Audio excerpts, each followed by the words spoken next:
Chers tous, bonsoir Cash, deuxième partie de cette vidéo au sujet des vitres intégralement teintées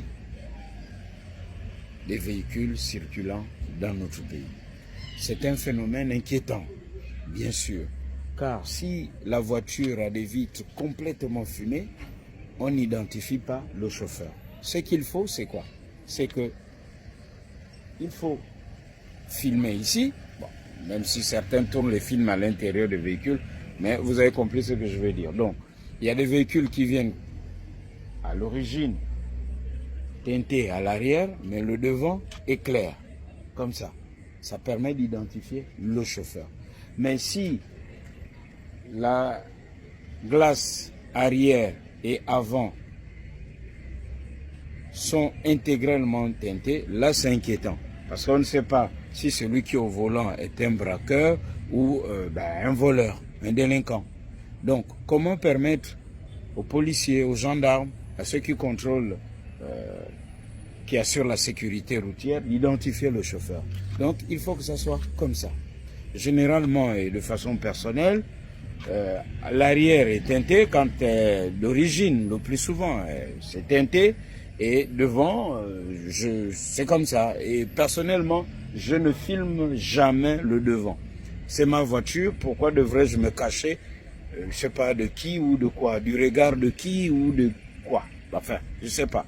Si l'on est à l'intérieur de son véhicule, l'on doit pouvoir être identifiable, voir et être vu à bord de son propre véhicule. On ne l'a pas volé en tout cas. À moins que derrière le film, il y ait un film, derrière le film intégralement teinté. Donc, ces vidéos ont pour objectif de sensibiliser les autorités de la transition en ces périodes aussi de couvre-feu pour dire que la loi recommande d'identifier celui qui est au volant et ça tombe sous le sens. Sinon, chacun de nous doit se balader masqué, un peu comme ceux qui assurent la sécurité du président de la transition. Imaginez que tout le monde dans la ville circule de la sorte. Donc, il y a urgence à discipliner, à nous discipliner, parce que si quelqu'un est kidnappé, comment savoir qu'il y a quelqu'un qu'on a kidnappé? Et pourquoi? Mais alors là, laissez prospérer cela. La quasi-totalité des véhicules à Libreville, en circulation à Libreville, ont les vitres intégralement teintées. Que cela se fasse chez les services spéciaux, on comprendrait.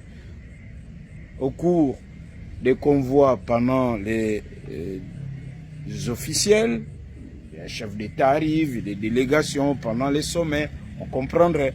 Mais là, nous, civils, monsieur tout le monde, dans la vie de tous les jours, plus grave, ce sont les véhicules appartenant à l'État, les véhicules administratifs, véhicules de service et véhicules de fonction, plaques bleues intégralement teintées.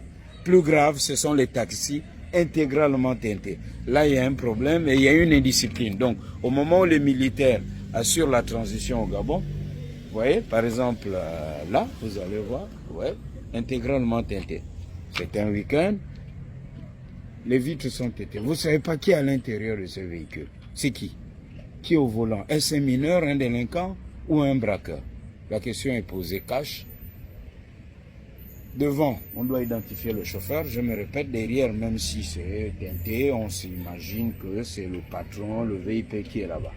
Donc, à bon entendeur, salut, cash, être patriote, cash pour le Gabon. C'est aussi assurer la sécurité routière des Gabonais. À très bientôt et bon week-end. Merci. Cash. Ne vous cachez plus. Cash.